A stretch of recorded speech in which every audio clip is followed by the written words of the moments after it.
ਡਾਂਗ ਫਿਰ ਤੂੰ ਦੇਖ ਲੈ ਪੱਜਲਬਾਜ਼ੀ ਜੇ ਕਰਨੀ ਹੈ ਤੇ ਸ਼ਰਮੀ ਫੜੀ ਤੁਸੀਂ ਲੋਕਾਂ ਨੇ। ਅਸੀਂ ਕਿਹਦੀ ਖਾਤਰ ਘੁੰਮਦੇ? ਤੁਹਾਡੀ ਖਾਤਰੇ ਘੁੰਮਦੇ ਆ।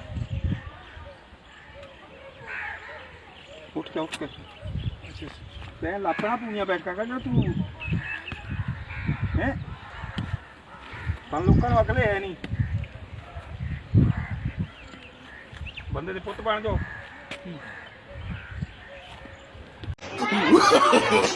No, no, no, no.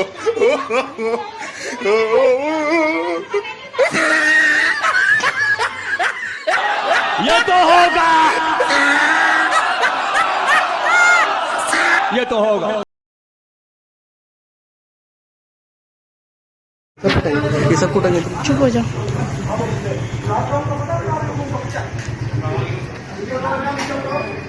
Oh my god.